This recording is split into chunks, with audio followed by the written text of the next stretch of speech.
ago. But the ledger? Folks come and go, he said, his pencil scratching the paper. Room 13 special, always the last one taken. I pressed him, but he wouldn't say more. Just pointed me to a diner across the road for breakfast. The diner was a relic, its chrome stools rusted, its formica counters chipped. The waitress, a woman with gray hair and a permanent frown, poured me coffee that tasted like tar. I asked about the motel, hoping for some local gossip. Her eyes narrowed. Starlight? You're staying there? She leaned in, her voice low. Get out before dark. That place, it don't let go of everyone. She wouldn't elaborate, just shuffled away, muttering about bad ground.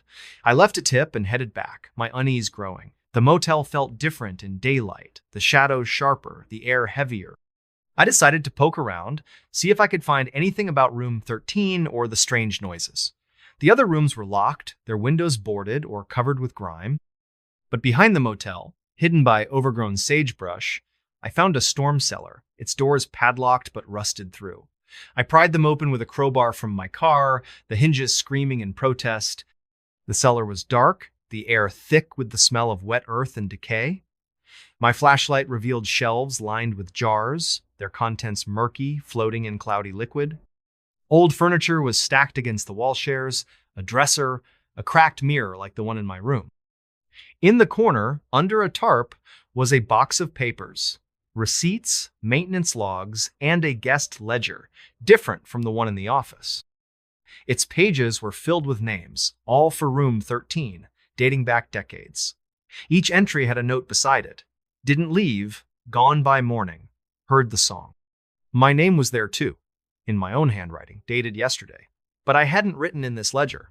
I'd signed the one in the office.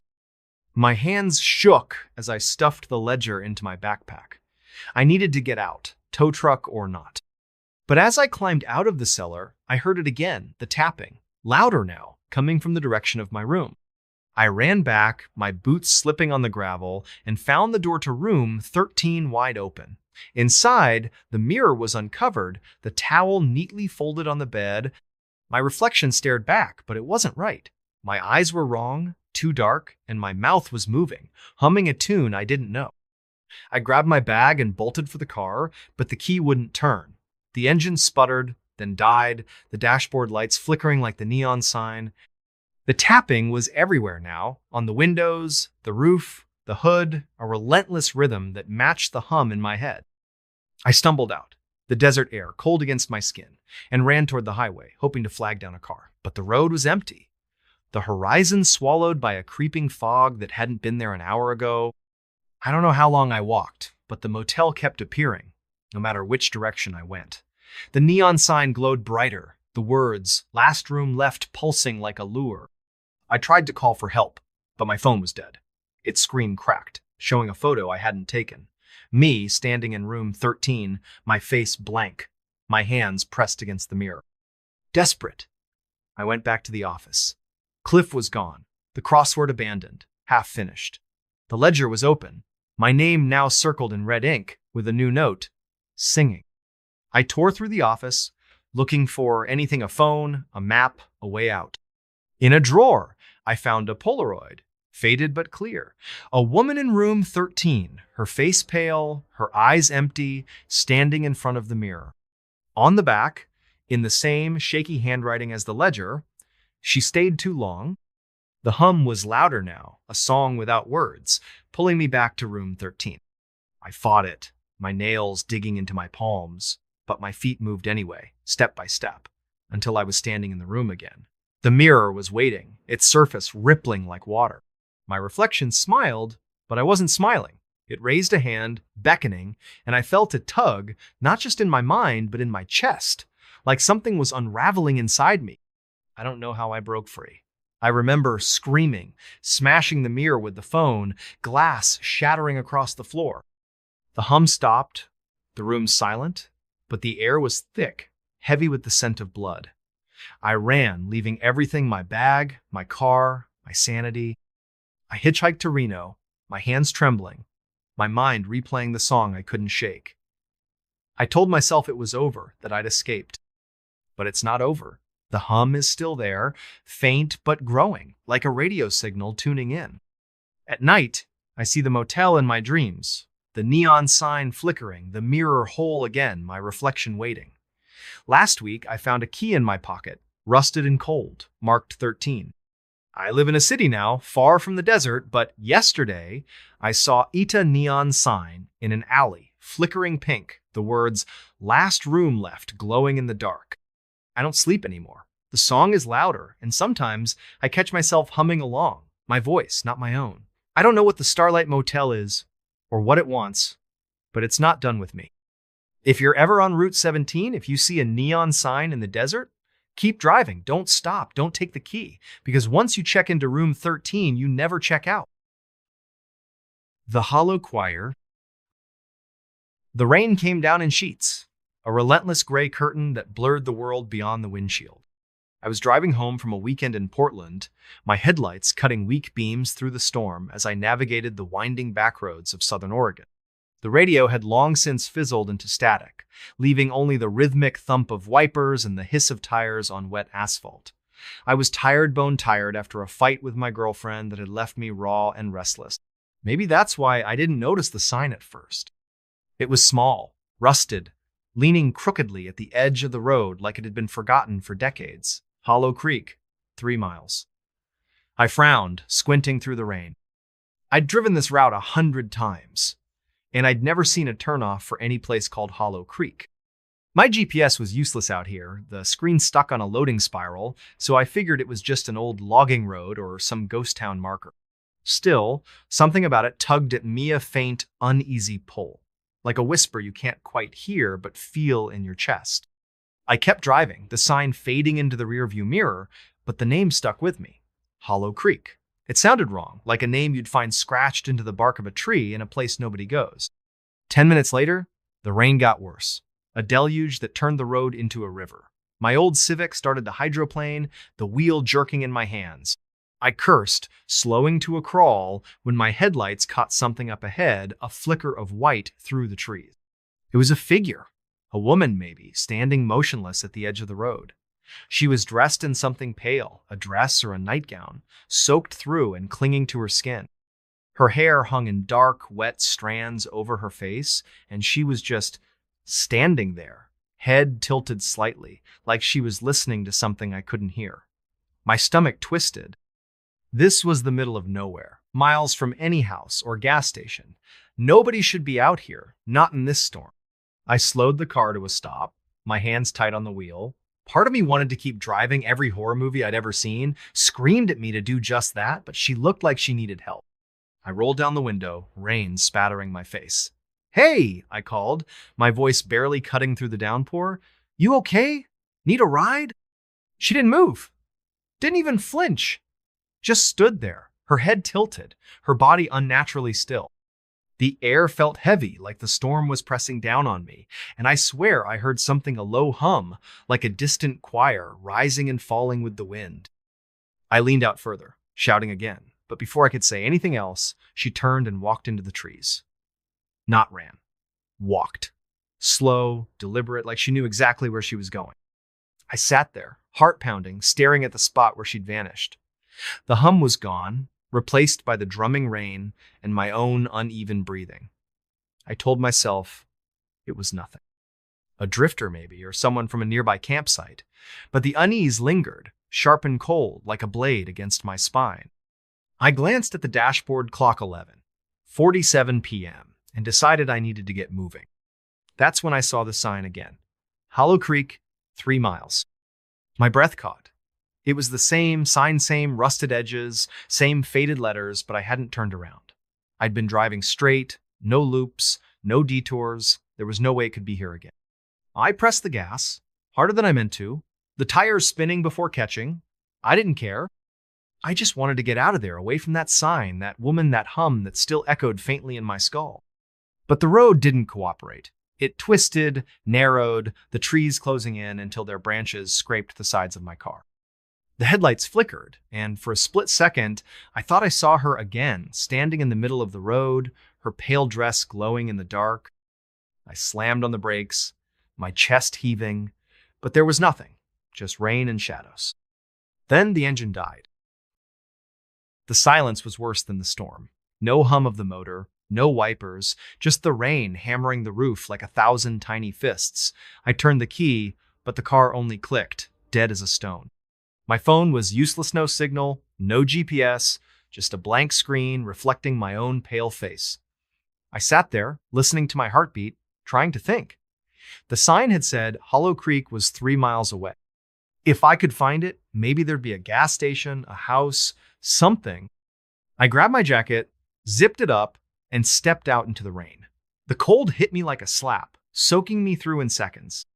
The road was a muddy ribbon, flanked by dense forest that seemed to swallow the light from my flashlight. I started walking, the beam shaking in my hand, catching glimpses of twisted branches and glistening leaves. Every step felt wrong, like I was trespassing in a place that didn't want me. The air smelled of wet earth and something else, something sharp, like ozone or burnt metal. After what felt like an hour, I saw lights ahead. Not headlights, but a faint, flickering glow, like candles in a window. As I got closer, I realized it was a town or what was left of one. A cluster of buildings, half collapsed, their wooden facades rotting and streaked with moss. A faded sign read, "Welcome to Hollow Creek Est, 1883." The letters were barely legible, eaten away by time and weather. The street was empty, the buildings dark, except for that flickering light coming from what looked like a church at the far end. Its steeple leaned crookedly, like it might topple at any moment, but the windows glowed with a soft amber warmth. I don't know why I went toward it. Maybe it was the cold, or the hope of finding someone who could help. Maybe it was something else, something I couldn't name, pulling me like a hook in my chest. The church door was ajar, creaking softly in the wind. I pushed it open, the hinges groaning, and stepped inside. The air was thick with the smell of damp wood and something sweeter, like rotting fruit. Rows of pews stretched toward a cracked altar, where a dozen candles burned in a haphazard circle. Their flames didn't flicker, didn't waver, just burned steady and bright, casting long shadows that seemed to move on their own. And then I heard it again, the hum, louder now, rising and falling like a choir, singing in a language I couldn't understand. It wasn't coming from the altar or the pews. It was coming from the walls, the floor, the air itself. My skin prickled, every nerve screaming at me to run, but my feet wouldn't move. I was frozen, staring at the shadows, on the wall shadows that weren't mine. They were human-shaped, but wrong. Too tall, too thin, their edges blurry like they were drawn in smudged charcoal. They moved when I didn't, sliding along the walls, circling the room. The hum grew louder, more insistent, and I realized it wasn't a choir. It was voices dozens, maybe hundreds overlapping, whispering, chanting. Words I couldn't make out, but they filled me with a dread so deep it felt like my bones were turning to ice. I backed toward the door, my flashlight shaking in my hand, but the shadows followed, their movements jerky and unnatural. One of them stopped, its head tilting like the woman's had, and I swear I saw eyes white, empty, staring right through me. I turned and ran, the door slamming shut behind me, the hum chasing me into the rain. I don't know how long I ran. The town seemed to stretch forever, the buildings repeating, the street looping back on itself. My lungs burned, my legs ached, but I couldn't stop. The hum was everywhere now, in my head, in my chest, vibrating through my teeth. I stumbled into an alley, hoping to find a way out, but it was a dead end. Just a brick wall, slick with rain and covered in scratches deep. Jagged marks, like something had clawed at it for years. I turned to backtrack, but she was there. The woman in the pale dress, her hair hung over her face, but I could see her mouth now, stretched into a smile that was too wide, too wrong. Her lips didn't move, but I heard her voisinot with my ears, but inside my skull. "You heard us," she said, the words sharp and cold. "You came!" I tried to scream, but my throat was tight, my voice gone. She stepped closer, her dress dragging through the mud, and I saw her hands-long, thin fingers, too many of them, curling like spider legs. The hum surged, deafening now, and the shadows were behind her, dozens of them, their shapes twisting and merging into something I couldn't comprehend. I don't remember how I got away. One moment I was in the alley, the next I was back on the road, my car looming out of the rain like a lifeline.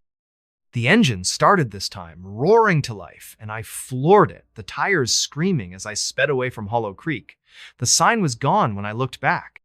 No town, no church, just trees and rain and darkness. It's been 3 weeks since that night. I'm back in my apartment, but I haven't slept more than an hour at a time. The hum is still with me. It's faint, like a radio left on in another room, but it's there, always there. Sometimes I wake up and find scratches on my arms, shallow but precise, like someone's trying to write something I can't read. My girlfriend thinks I'm losing it, says I need to see a doctor, but I can't tell her what happened. I can't tell anyone. Last night, I found an old map in a thrift store, tattered and yellowed, dated 1890. I don't know why I bought it, but when I spread it out on my kitchen table, I saw it Hollow Creek, marked in faded ink, right where I'd been that night. I stared at it, my hands shaking, and that's when I noticed the note scrawled in the margin, in handwriting I didn't recognize. They sing to be heard. They sing to be found. I burned the map, threw it in the sink, and watched it curl into ash. But the hum is louder now, and last night I saw her again. Not in a dream, not in a memory. She was standing at the foot of my bed, her head tilted, her smile wide and wrong. The shadows were with her, their eyes glowing white, and the hum was a scream in my skull. I don't know what they want. I don't know why they chose me. But I know one thing. Hollow Creek isn't gone. It's still out there, waiting, singing. And every night, the hum gets louder, pulling me back. The Whispering Mile. The fog was so thick that night, it felt like driving through a dream. I was on my way back from a dead-end job interview in Eugene, Oregon, my pickup truck rattling along a forgotten stretch of Highway 17, a two-lane scar cutting through the Cascades. The radio was dead, the signal lost somewhere in the mountains, and my phone had been useless for hours, no bars, no GPS, just a blank screen mocking me. It was just me, the headlights, and the fog, curling like ghostly fingers around the pines. I was exhausted, my eyes burning, my hands tight on the wheel. That's when I saw Eat a Mile marker, rusted and crooked, glowing faintly in my high beams. Mile 13. I frowned.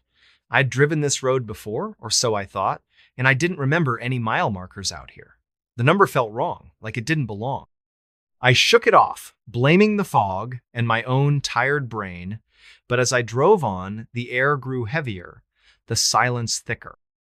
The fog seemed to pulse, like it was breathing, and I swear I heard something a faint whisper, like voices murmuring just beyond my hearing. I turned up the heat, trying to shake the chill creeping up my spine, but it didn't help. The whispers followed me, soft and insistent, weaving through the hum of the engine.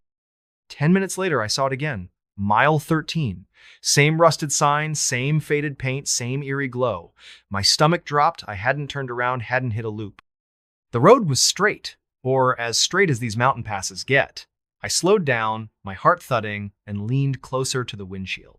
The fog parted just enough to show the sign's edges, jagged and warped, like something had tried to claw it out of the ground. The whispers grew louder, not words, but a cadence, a rhythm that made my teeth ache. I floored the gas, the truck lurching forward, desperate to leave that sign behind. But the road seemed to fight me, twisting tighter, the pines closing in until their branches scraped the truck's sides like nails on a chalkboard. The headlights flickered, and for a split second, I saw something in the foga shape, tall and thin, standing just off the road. It wasn't human, not quite.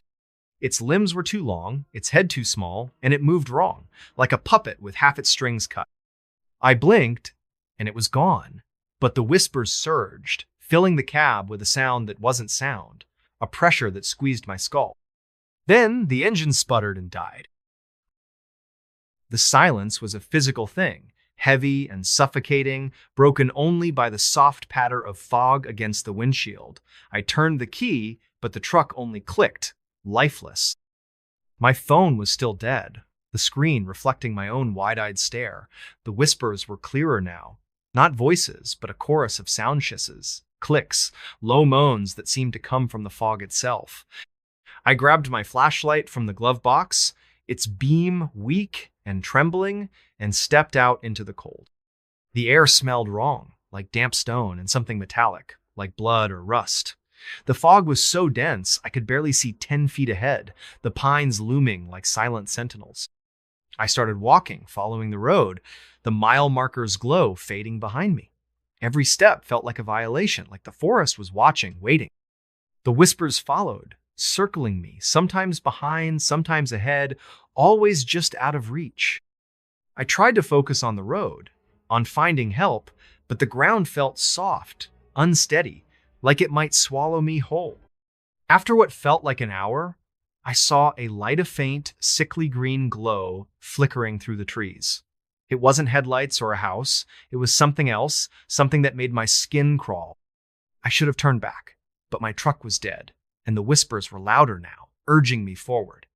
I followed the light, my boots sinking into the muddy shoulder, until I stumbled into a clearing. It wasn't a town, not exactly. It was a cluster of structure shuts, maybe, or shacks built from wood and stone, their surfaces slick with moss and something darker, like oil. They were arranged in a circle around a pit, deep and black, the green glow pulsing from its depths. The air here was thick, heavy, with the smell of decay and that same metallic tang. The whispers were deafening now, a cacophony of voices that weren't human, weren't animal, weren't anything I could name. They came from the pit, from the huts, from the fog itself. I approached one of the shacks, its door hanging off a single hinge. Inside, the walls were covered in marking spirals, lines, shapes that didn't make sense but hurt to look at. There were objects scattered on the floor, a broken watch, a child's shoe, a cracked phone, all coated in a thin layer of dust and something sticky. My flashlight caught a mirror in the corner, its surface warped and cloudy. I looked into it, and for a moment, I didn't see myself. I saw something, a face that wasn't a face, eyes that weren't eyes, staring back with a hunger that made my blood run cold. I stumbled back, my flashlight dropping, the beam spinning wildly. The whispers surged, and I felt Ida presence, not behind me, but around me, like the fog itself was alive. I ran, my boots slipping in the mud, the green glow pulsing faster, brighter. The shacks seemed to shift, their shapes blurring, the pit yawning wider as I passed. I don't know how I found the road again, but I did, my truck looming out of the fog like a ghost. I climbed in, slammed the door, and turned the key. The engine roared to life, and I didn't look back. I drove, the fog pressing in, the whispers clawing at my mind. The mile marker appeared again, mile 13, but I didn't stop. I couldn't. The road stretched on, endless, the fog thickening until I couldn't see the lines anymore. I drove until the whispers faded, until the fog thinned, until I saw a gas station sign glowing in the distance. It's been a month since that night. I'm back in my apartment, but nothing feels right. The whispers are still with me, faint but constant, like static in my brain. I don't sleep much. When I do, I dream of the pit, the green glow, the thing in the mirror. My hands shake when I hold a coffee mug, and sometimes I find marks on my skin-thin curving lines like the spirals on those walls. They fade by morning, but they're always back by night. I tried to find Highway 17 again to prove it was real, but it's not on any map. I drove the route last week, and there was no mile marker, no clearing, no shacks. Just trees and fog and silence. But yesterday, I found something in my truck, tucked under the passenger Sieta, piece of stone, smooth and cold, carved with a spiral that makes my eyes ache. I don't remember taking it. I don't remember a lot of things. Last night, I woke up to the whispers again, louder, closer. I turned on the light, and there it was in my wall, a shadow that wasn't mine. Too tall, too thin, its head tilted like it was listening. I blinked, and it was gone, but the whispers stayed, and so did the glow of faint green light seeping from under my bedroom door. I don't know what I found out there, on mile 13. I don't know what followed me home. But the whispers are growing louder, and every night they call me back to the fog, to the pit, to the thing that isn't a thing. And I'm starting to think it's not a question of if I'll go back, but when. The Whispering Pines. I don't know why I kept the old cassette tape. It was just sitting there in a cardboard box labeled Dad's Junk when I cleaned out his attic after he passed. Most of it was worthless rusted tools, faded Polaroids, a couple of fishing lures tangled in twine. But that tape, labeled Pine Hollow, 1993 in his shaky handwriting, felt different. Heavy, somehow. I should have tossed it. I wish I had. My name's Caleb, and I'm not the kind of guy who believes in ghost stories. I'm a mechanic, 34 years old, living in a one-bedroom apartment in Boise, Idaho. I fix engines, drink cheap beer, and mind my own business. But that tape, it's why I'm telling you this now, with my hands shaking and the lights on at 2 a.m. Because what I heard on it, what I found changed everything. It started last fall when I drove up to Pine Hollow, a speck of a town in northern Idaho, to settle my dad's estate. He'd lived there his whole life, a quiet man who kept to himself after Mom left when I was a kid.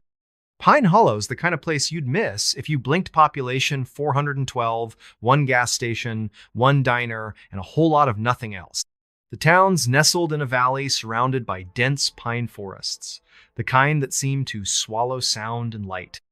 The air always smells like sap and damp earth, and the wind carries this low, eerie whistle when it cuts through the trees. Dad's house was a sagging two-story on the edge of town, backed right up against the woods. The attic was a mess, and I spent days sorting through his stuff. That's when I found the tape tucked inside a metal fishing tackle box. No player, just the cassette, its plastic case cracked but intact. I figured it was one of Dad's old fishing trip recordings she used to narrate his outings like some wannabe nature documentarian. But the label, Pine Hollow 1993, bugged me. That was the year I turned 2, the year Mom left, the year Dad stopped talking about the woods. I didn't have a cassette player, so I drove to the only electronics store in a 50-mile radius, a pawn shop in Coeur d'Alene. The guy behind the counter, a wiry dude with a neck tattoo, sold me a dusty Walkman for $10. That night, back at Dad's house, I sat at the kitchen table, the tape in hand, hesitating. The house was too quiet, the kind of quiet that makes you hear your own heartbeat.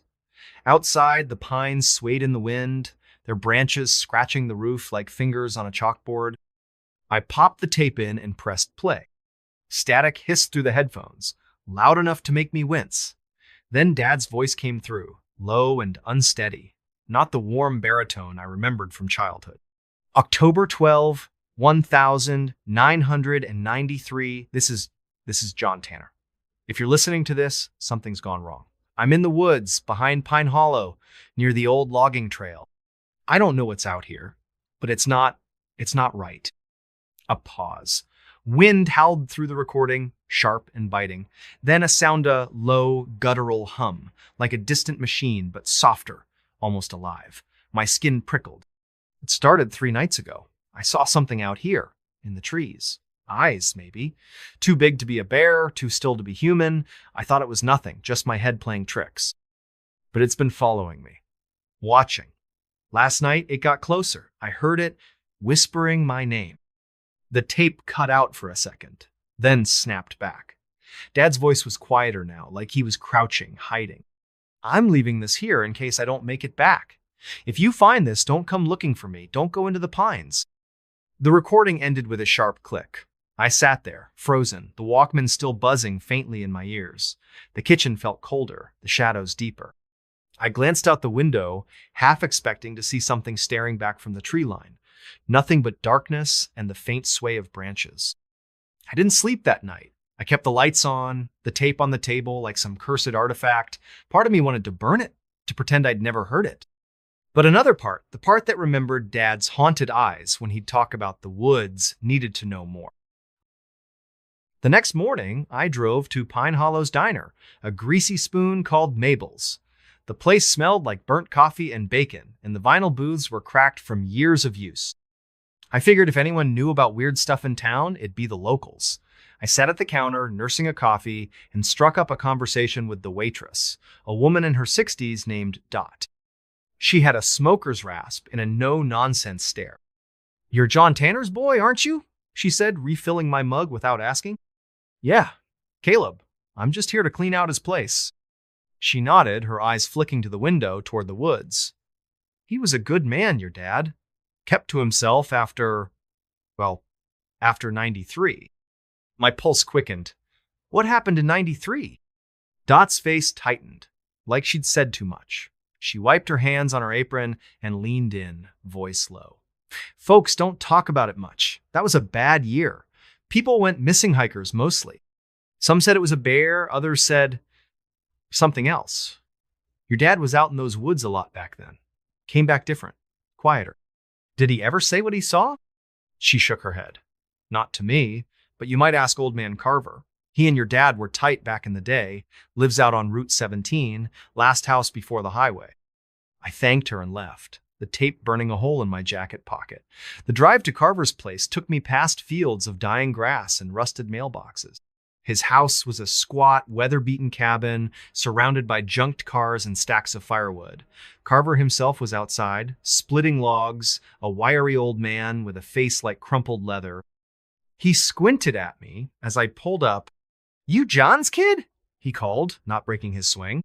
Yeah, Caleb. Can we talk? He set the axe down and gestured to a pair of lawn chairs by the porch. We sat, the air heavy with the smell of pine and motor oil. I told him about the tape, about Dad's voice, the hum, the warning. Carver listened, his eyes fixed on the horizon. Your dad wasn't crazy, he said finally. Something's been in those woods for a long time. Not a bear, not a wolf, something older. Folks around here call it the Whisperer. I felt a chill, despite the midday sun. The Whisperer? He nodded, spitting into the dirt. Old stories, from before the town was even here. Loggers used to talk about it, something that lives in the pines, calls your name, draws you in. You hear it, you're marked. Most don't come back. Did Dad see it? Carver's eyes darkened. He saw something. 93 was when it got bad. 5 people went missing that fall. Hikers, couple of kids, no bodies, no tracks. Just gone. Your dad went out looking for one of them, a girl named Sarah Mills. He came back, spooked, wouldn't talk about it, stopped going into the woods after that. I swallowed hard, the tape's weight pressing against my chest. What do I do with this? The tape, I mean. Carver leaned forward, his voice barely above a whisper. Burn it! Stay out of the pines. Whatever's out there, don't forget. I didn't burn the tape. I couldn't. It was like a splinter in my mind, digging deeper every time I thought about it. That night, I sat in Dad's living room, the Walkman in my lap, replaying the recording. The hum, the wind, Dad's spirit was all so vivid, like I was there with him. I kept thinking about what Carver said. The Whisperer. It sounded like a campfire story, but Dad's voice, that wasn't a story. That was real. Against every shred of common sense, I decided to go into the woods. I had to know what Dad saw, what scared him so bad he never spoke of it. I waited until dawn, when the light felt safer, and packed a backpack with a flashlight, water, a hunting knife, and the tape. The old logging trail Carver mentioned was still there, a faint dirt path snaking into the forest behind Dad's house. The pines loomed overhead, their branches knitting together to block out the sky. The air was thick with the scent of resin and decay, and every step crunched on a carpet of needles. The trail was overgrown, barely visible in places. I followed it for maybe an hour, my boots sinking into the soft earth, my breath fogging in the chill. The forest was quiet, too quiet. No birds, no squirrels, just the occasional creak of a tree in the wind. I kept my eyes on the ground, looking for anything a footprint, a broken branch, a sign Dad had been here. Nothing. Then I heard it. A hum, low and steady, like a generator buried underground. My heart stuttered. It was the same sound from the tape, but clearer, closer. I froze, straining to listen. The hum seemed to pulse, rising and falling like a heartbeat. It wasn't coming from any one direction, it was everywhere, vibrating through the trees, the ground, my bones. Caleb. My name, whispered soft as a breeze. I spun around, knife in hand, but there was nothing. Just pines, stretching, endless and dark. My pulse hammered in my ears, and for a second I thought I saw something, a shadow, tall and thin, flickering between the trees. But when I blinked, it was gone. I should have turned back. Every instinct screamed at me to run. But I kept going, deeper into the woods, the hum growing louder, the air heavier. The trail petered out, leaving me in a clearing ringed by ancient pines, their trunks gnarled and twisted like they'd been screaming for centuries. In the center was a pile of stones, moss-covered and uneven, like a makeshift altar. Scratched into one of the stones was a Symbol spiral with jagged lines radiating out, like a sun with broken rays. The hum was deafening now, a low throb that made my teeth ache. I knelt by the stones, my hands shaking as I brushed away the moss. Beneath it, carved into the rock, was a name, Sarah Mills. My stomach dropped. The girl Carver mentioned, the one Dad went looking for. There were other names too, half erased by time. Thomas Reed, 1978. Ellen Carter, 1965. James Holt, 1952. Dozens of them etched into the stones like a memorial, or a warning. Caleb. The whisper came again, closer this time, right behind me. I stumbled back, my knife slipping from my sweaty grip. The air felt wrong, like it was pressing down on me, thick and suffocating. I grabbed my flashlight and swung it around, the beam cutting through the gloom. Nothing, just trees and shadows and that goddamn hum. Then I saw it. At the edge of the clearing, half hidden by a pine, was a figure, tall, impossibly thin, its limbs bent at wrong angles, like a marionette with cut strings. Its face, if it had one, was lost in shadow, but I could feel it watching me, its gaze heavy and cold. My flashlight flickered, the beam stuttering, and in that split second, the figure was gone. I ran. I don't know how long or how far, branches clawing at my face, my breath ragged in my throat. The hum chased me, louder with every step, and my name echoed through the trees, over and over, in a voice that wasn't human. I didn't stop until I stumbled out of the woods, back onto Dad's property, the house looming like a lifeline. I locked the door, barricaded it with a chair, and sat there, panting, the knife clutched to my chest. I didn't leave the house for 2 days. I kept the lights on, the curtains drawn, the tape locked in a drawer. Sleep came in fits, broken by nightmares of spiraling symbols and eyeless faces. Every creak of the house, every gust of wind, sounded like my name being whispered. I called a realtor and told her to sell the place as is. I didn't care about the money, I just wanted out. But the tape, I couldn't leave it behind. On my last day in Pine Hollow, I drove to Carver's house, the cassette in my pocket. He was on his porch, whittling a piece of wood into something shapeless. I told him what I'd seen, what I'd heard. He didn't look surprised. "You saw it," he said, not a question. "The Whisperer!" "What is it?" My voice cracked, and I hated how small it sounded. Carver set his knife down, his eyes distant. "No one knows. Some say it's a spirit tied to the land. Others say it's older, something that was here before the trees, before the people. It takes what it wants. Marks you, calls you, pulls you in. Your dad got away, but most don't." "Why didn't he tell me?" Carver sighed. "He wanted to protect you. Thought if he stayed quiet, it'd leave you alone. But you went looking. You heard it call your name." I handed him the tape. "Burn it, please." He took it, his fingers brushing mine, and nodded. I drove back to Boise that night, the rearview mirror empty, but my nerves screaming. I kept checking, expecting to see that figure in the road, its broken limbs swaying. It never came. That was 6 months ago. I'm back in Boise, back to fixing cars, back to my routine, but it's not the same. I don't sleep much. I keep the TV on at night, drowning out the silence. Sometimes, when the wind blows just right, I swear I hear that hum, faint and far away. Sometimes, in the quiet moments, I hear my name. I checked online, trying to find anything about Pine Hollow, about the missing people. There's nothing, just a few articles about hikers lost in the 90s, no details, no follow-up. The town's barely a blip on the map. I called Carver last week, but his phone's disconnected. I don't know if he burned the tape. I don't know if it matters. Last night, I found something in my apartment, tucked behind the couch. A cassette tape, cracked plastic case labeled Pine Hollow 1993. I don't know how it got there. I don't want to know. I locked it in a drawer, but I can still hear it, even now as I type this. The hum, the whisper, my name.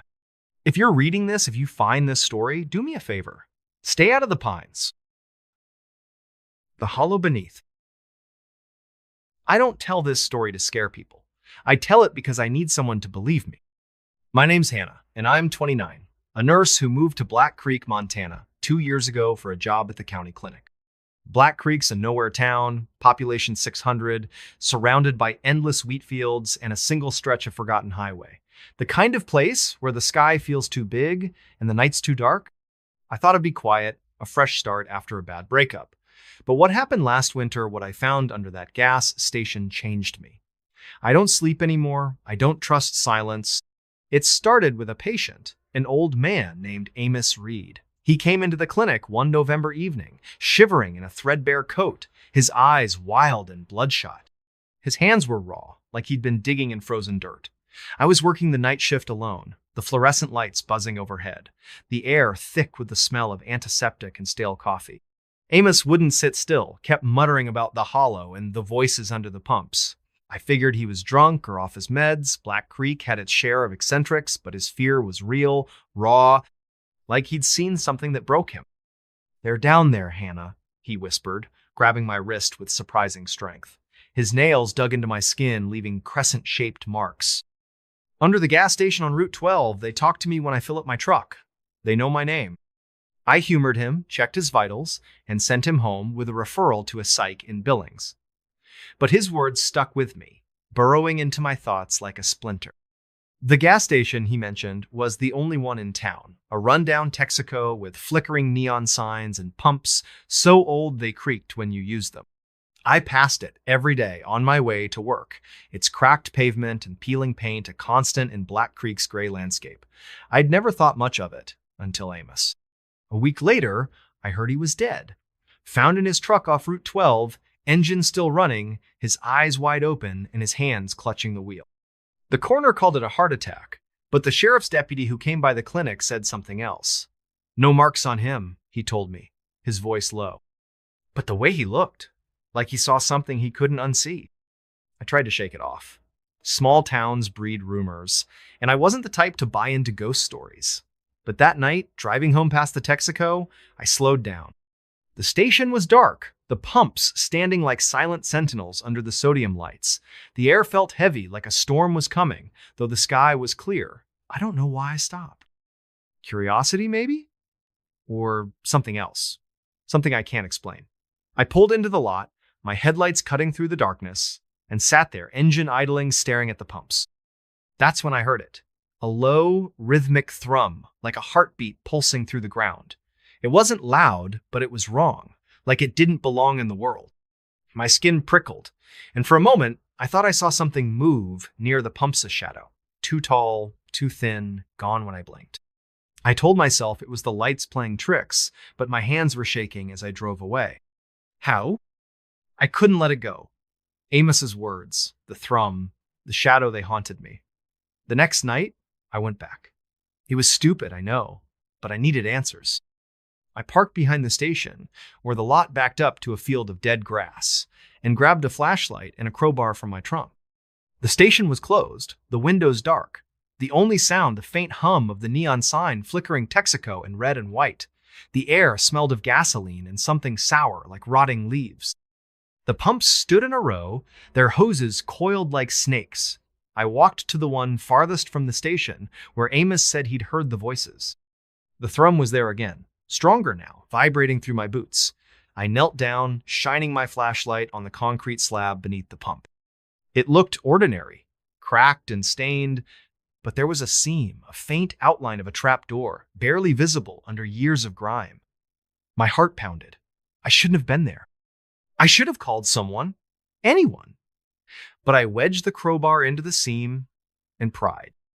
The slab gave way with a groan, revealing a rusted metal hatch, maybe 3 feet square.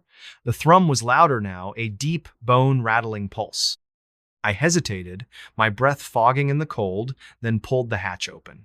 A wave of damp, earthy air hit me, carrying the stench of mildew and something metallic, like old blood.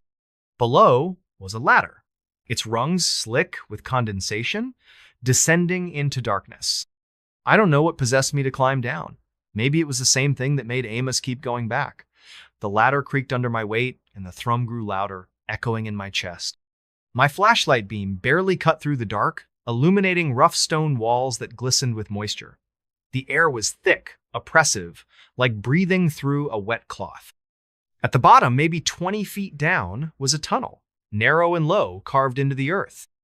The walls were uneven, etched with strange symbol spirals, jagged lines, shapes that hurt to look at too long. The thrum was deafening now, a living thing that pulsed in time with my heartbeat. I followed the tunnel, my flashlight shaking in my hand, the crowbar heavy in the other. The air grew colder, the smell of blood stronger. The tunnel opened into a chamber, maybe 30 feet across, its ceiling lost in shadow. The floor was dirt, soft and wet, and in the center was a pit, perfectly round, maybe 10 feet wide. The thrum came from there, a deep, unending drone that made my teeth ache. I edged closer, my flashlight beam trembling.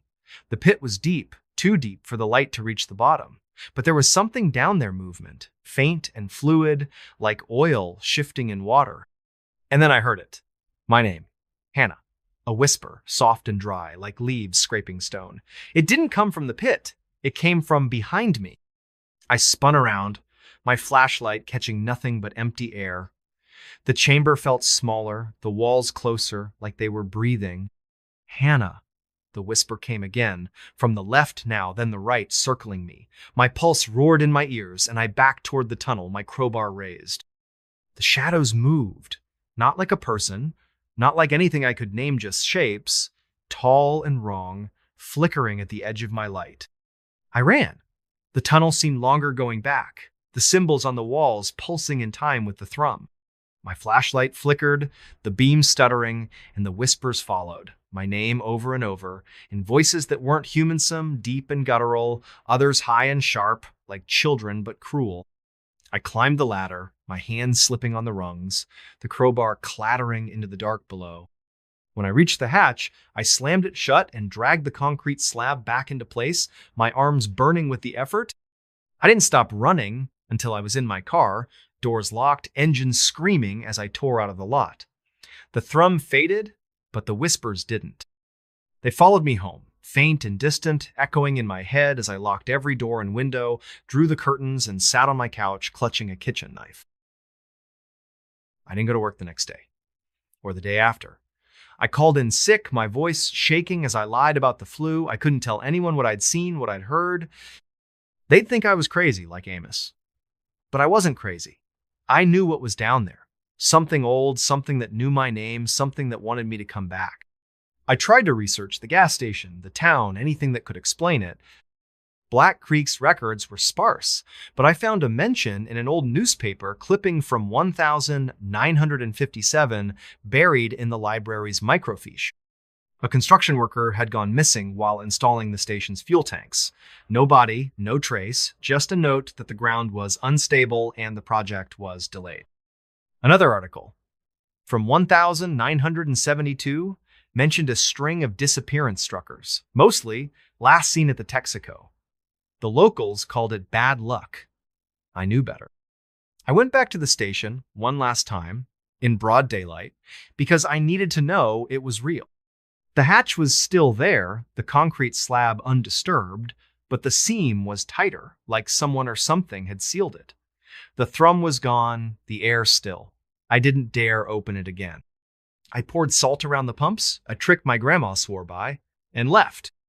That was 3 months ago. I quit my job, moved to Missoula, tried to start over. But it's not over. The whispers come at night, faint but clear, my name slipping through the walls of my apartment. I've seen shadows outside my window, too tall, too thin, gone when I turn on the light.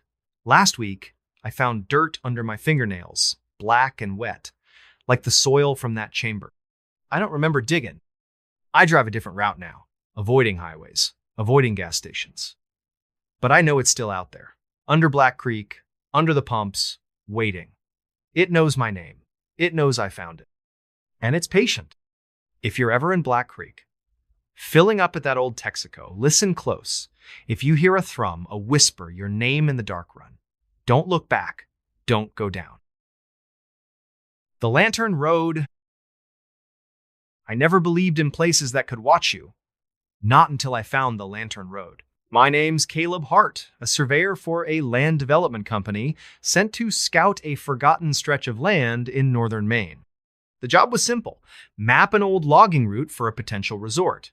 The client provided coordinates and a single instruction: follow the lanterns. I thought it was a quirky way to mark the trail, nothing more.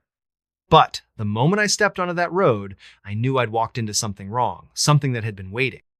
It started with a phone call from my boss, Karen, late on a Friday.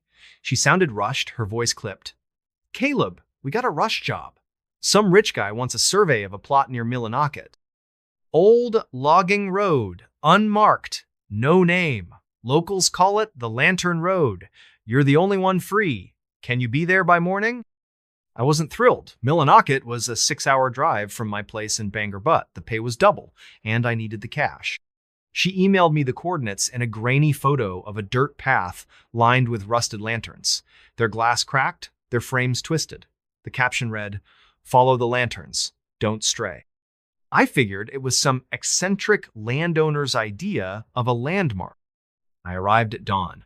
The sky, a dull gray that seemed to press down on the forest. The coordinates led to a break in the trees, where a narrow path snaked into the woods. The Lantern Road was exactly as the photos showed: a rutted dirt track, barely wide enough for my Jeep, flanked by ancient lanterns every 50 feet or so. They were old, maybe a century, their metal pitted with rust, their glass clouded with age. None of them were lit, but they gave off a faint glow, like they'd soaked up the last light of the sun. The air was heavy, thick with the smell of damp moss and something sharper, like ozone after a storm. My boots sank slightly into the soft earth, and the silence was absolute tenno. Birds, no rustle of leaves, just my own breathing, loud in my ears. I slung my survey gear over my shoulder and started walking, GPS in hand, marking the path's boundaries. The lanterns were my guide, their eerie glow cutting through the morning fog.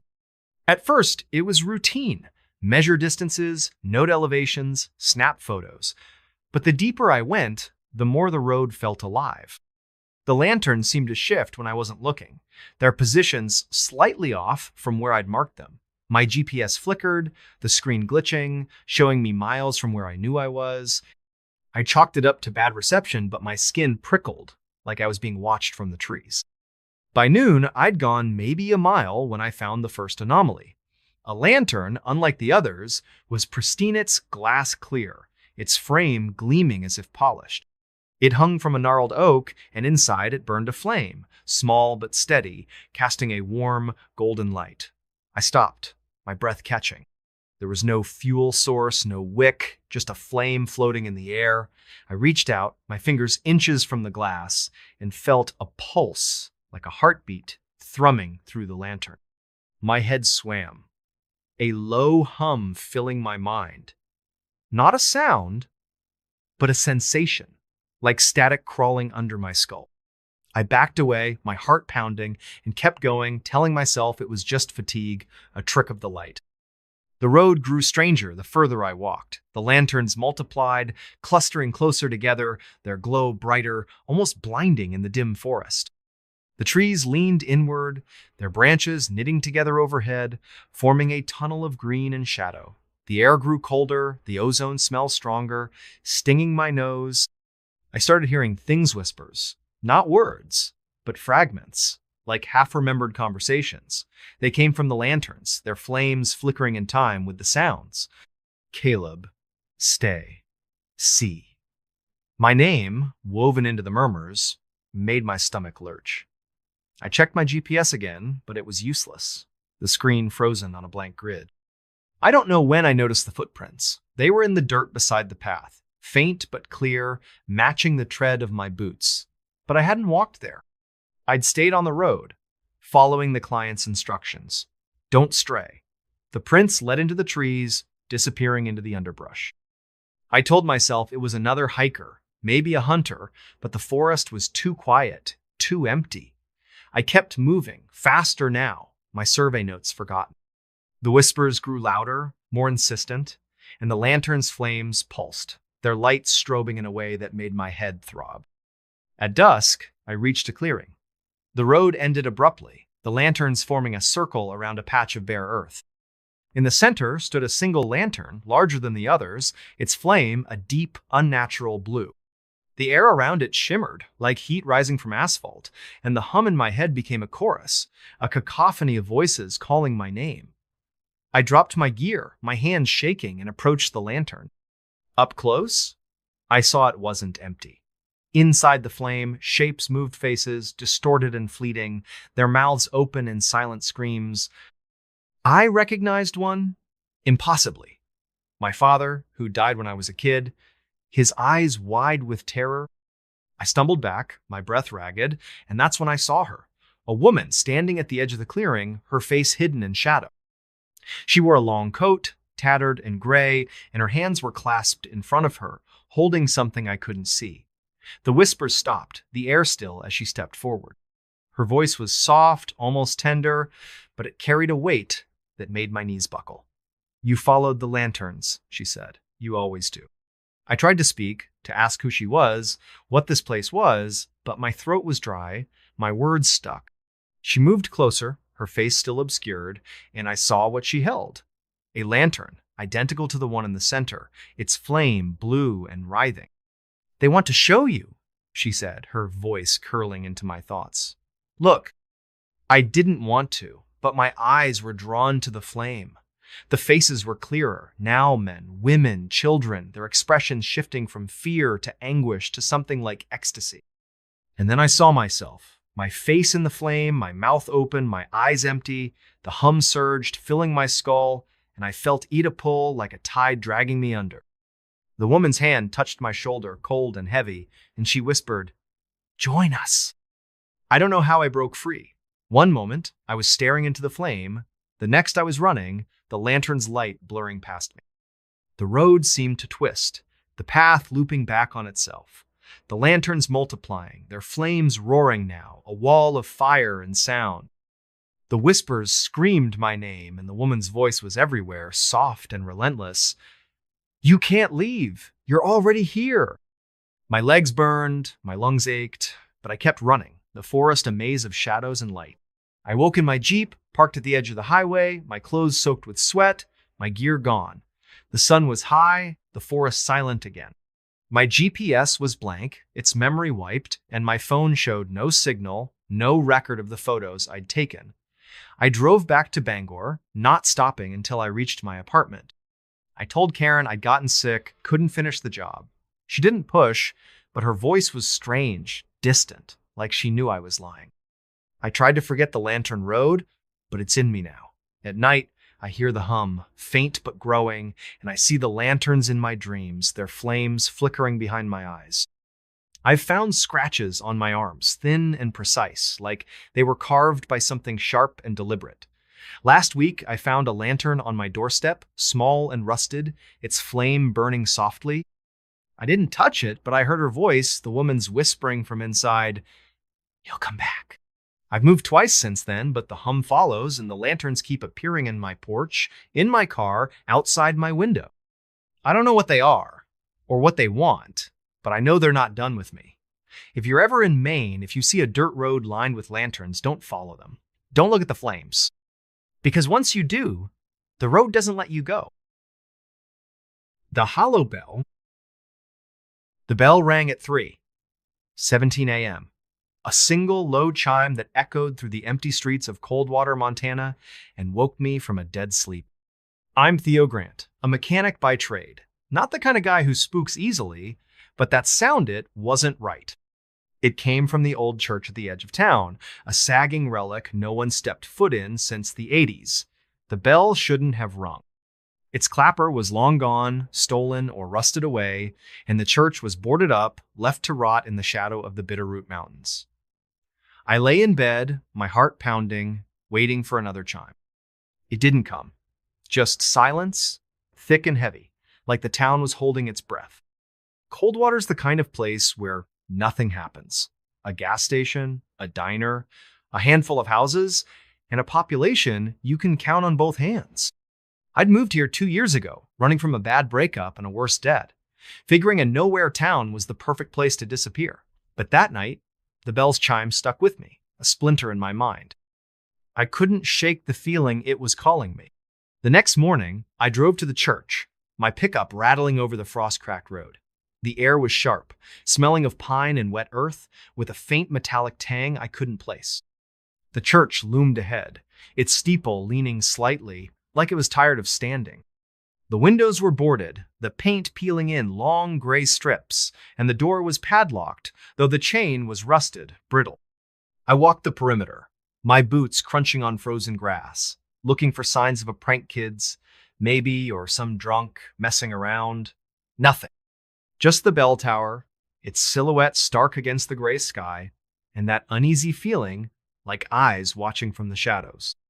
I stopped at Mabel's diner for coffee, hoping to shake off the chill. Mabel, a wiry woman with eyes like a hawk, poured me a cup and leaned on the counter. "Heard the bell last night," she said, not asking, just stating it like fact. "You check it out?" "Yeah," I said, sipping the bitter brew. "Nothing up there. You know what's with that bell?" Her face tightened, her fingers drumming on the counter. "Folks say it rings when someone's marked." Old story, not worth repeating. She turned away, busying herself with a coffee pot, but I caught the flicker of fear in her eyes. I pressed her, but she clammed up.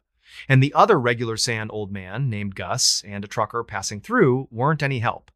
Gus just muttered about bad winters and went back to his eggs. The trucker shrugged, his eyes darting nervously. "Heard it too, huh? Stay away from that place, Theo. Ain't nothing good comes from messing with that bell." I drove back home, the diner's warmth fading as the cold crept back into my bones. Mabel's words, someone's Marquetta code in my head, and I couldn't help but wonder who. The town felt different now, the silence heavier, the shadows longer. That night, I couldn't sleep. The memory of the bell's chime lingered, low and mournful, like a warning I didn't understand. Around midnight, I heard another sound of faint scratching, like nails on wood, coming from my front door. I grabbed the baseball bat I kept by the bed and crept to the living room, my pulse racing.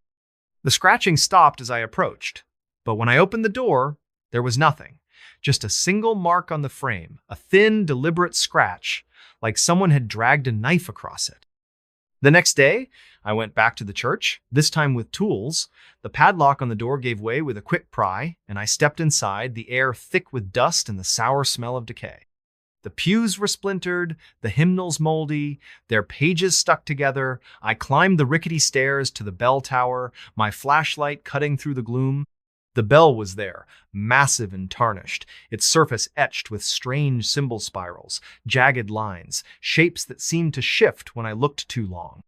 There was no clapper, just as I'd thought, but the inside of the bell was smooth, polished, like it had been cleaned recently. On the floor beneath it was a small pile of ash, still warm, smelling faintly of something sweet and rotten. I took photos, my hands shaking, and sent them to a friend, an amateur historian named Rachel. She called me an hour later, her voice tight. "Those symbols aren't random, Theo. They're old, pre-Christian, maybe older. Found on stones around here, tied to stories about the land choosing people. The bell, it's not just a bell, it's a signal. You need to leave." I laughed it off, told her she'd been reading too many ghost stories. But that night, the bell rang again. 3:17 a.m., one chime, deep and resonant, vibrating in my chest. I didn't go back to the church. Instead, I searched the house, looking for more scratches. I found them on the windowsills, the back door, even the mirror in my bathroom. Each one was identical, precise, like a signature. I didn't sleep. The next morning, I went to the town library, a cramped room in the community center with books older than me. I dug through local history, finding scraps about Coldwater's past. The church was built in 1883 on land the native tribes avoided, calling it hollow ground. There were stories of disappearance as loggers, settlers, kids going back centuries, all linked to the church, all after the bell rang. The most recent was a hunter, vanished last spring, his rifle found under the bell, surrounded by ash. The article called it a suicide, but the details didn't add up no body, no note, just the ash and those same strange symbols carved into the stock of his gun. I started noticing things in town. The way people avoided my eyes, the way conversations stopped when I walked into the diner.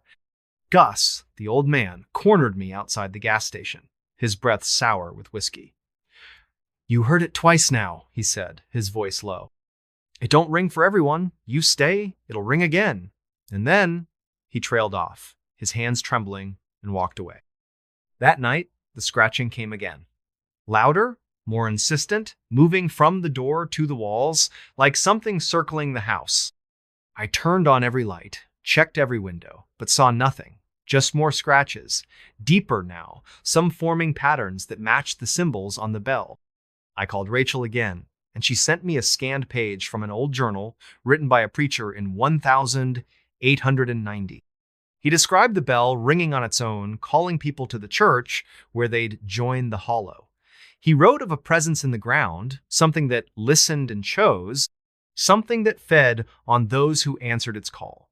His last entry was a single line, "It knows my name." I decided to leave. Packed a bag, filled my truck with gas, and planned to drive to Missoula by dawn. But the bell rang again, 3:17 a.m., and this time, the scratching was inside the house. I grabbed my bat, my flashlight, and searched every room. Nothing. But the mirror in my bathroom was uncovered, and in it my reflection wasn't right. My face, but not my expression. My mouth was moving, whispering words I couldn't hear, my eyes too dark, too empty. I smashed the mirror, the glass shattering, but the whispering didn't stop. It was in my head now, my name over and over, "Theo, come." I drove to the church, not knowing why, only that I had to. The door was open, the padlock gone. Inside, the air was cold, thick with that sweet rotten smell. The bell tower was lit, not by my flashlight, but by a faint glow from the bell itself, its cymbals pulsing with a sickly light. I climbed the stairs, my legs heavy, like wading through water.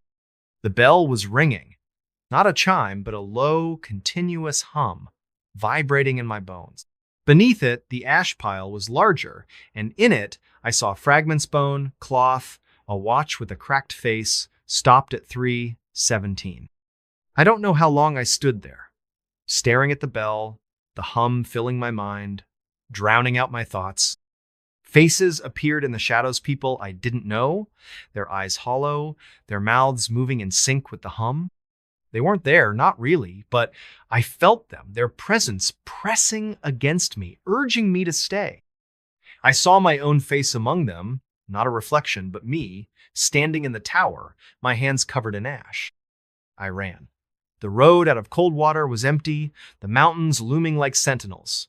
My truck's engine sputtered, but I kept driving, the hum fading but never gone. I'm in Missoula now, crashing in a cheap motel, but the scratches keep appearing on my door, my car, my skin. They're faint, but they're there, forming those same symbols. The bell's hum follows me, a whisper in my dreams, calling me back. Last night, I found ash on my pillow, warm and sweet-smelling, and a note in my own handwriting, "Come to the hollow." I don't know what the bell is, or what lives in Coldwater's ground, but it knows me, it chose me, and it's waiting. If you're ever in Montana, if you hear a bell at 3:17 a.m., don't listen, don't go to the church, because once the hollow calls your name, it never stops. The Silent Ward. The scream woke me at 2:43 a.m. It wasn't Humanot exactly, but it cut through the stillness of Haven's End, a speck of a town in northern Wisconsin, like a blade through silk. I'm Avery Cole, a night shift nurse at St. Agnes Hospital, a crumbling brick building on the edge of town that should have been shut down years ago. The scream came from the third floor, the locked ward no one talks about, the one we call the Silent Ward because its patients never speak. I was alone at the nurse's station, the fluorescent lights buzzing overhead, when that sound hit me, raw and jagged, like something tearing itself apart. I froze, my pen hovering over a chart, my heart slamming against my ribs. The hospital was quiet again, but the air felt wrong thick, heavy, like it was pressing down on me. Haven's End is a nowhere place, a cluster of sagging houses and a diner that smells of grease and despair, nestled in a valley where the pines grow too tall and the winters last too long. St. Agnes is the town's lifeline, the only hospital for miles, but it's a relic leaky pipes, flickering lights, and a smell of antiseptic that can't mask the rot underneath. I'd taken the job 6 months ago, desperate for work, after a messy divorce, left me with nothing but debt and a car that barely ran. The night shift suited me. I liked the quiet, the way the world felt softer in the dark. But the silent ward, room 317, was different. It was off limits, its door always locked, its charts missing from the system. The other nurses whispered about it, stories of patients who didn't exist, of sounds no one could explain, but I'd never heard anything myself.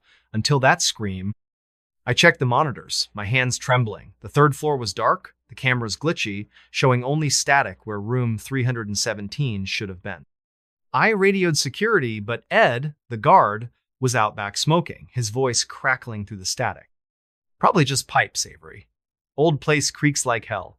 I wanted to believe him, but pipes don't scream. I grabbed my flashlight and headed to the stairwell, the air growing colder with each step. The hospital smelled of bleach and something sweeter, like overripe fruit, faint but persistent.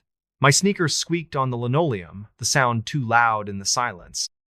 The third floor was a maze of locked doors and abandoned rooms, the air stale, the walls stained with watermarks that looked like faces if you stared too long.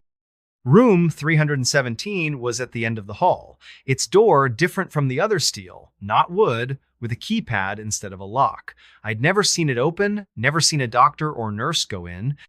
I pressed my ear to the door, holding my breath. Nothing. Just the hum of the hospital, the distant drip of a faucet. Then, a faint scratching like nails on metal, slow and deliberate, coming from inside. I backed away, my flashlight beam shaking, and noticed something new, a small symbol carved into the doorframe, a spiral with jagged edges. Like a wound. It hadn't been there yesterday. I didn't sleep when my shift ended. The scream stayed with me, looping in my head, and that symbol burned behind my eye. I drove to the diner, the only place open at 6 a.m., and asked Margie, the waitress, about the hospital. She'd lived in Haven's End her whole life, her face lined like old leather. St. Agnes ain't right, she said, pouring me coffee that tasted like tar. Built on bad land. Folks used to say the ground there listens. She wouldn't say more, just shook her head and muttered about keeping your distance. I couldn't let it go. That afternoon, I went to the town library, a cramped room in the community center with books that smelled of mildew. I found a history of Haven's End, a thin volume from the 70s. St. Agnes was built in 1910 on land donated by a reclusive family, the Harts, who'd vanished by 1920. There were stories of strange illnesses, patients who went mad, doctors who quit without explanation. The silent ward was mentioned once, in a footnote, room 317, reserved for special cases, closed to staff. No details, just a warning, do not enter without clearance. The book also mentioned the symbol I'd seen warding mark, tied to old stories about the land choosing people to speak for it. Back at the hospital that night, the air felt heavier, the lights dimmer. I checked the third floor cameras again, but they were still static, a gray snowstorm where room 317 should be. I avoided the ward, sticking to my rounds, but the scratching started again, louder, coming through the walls.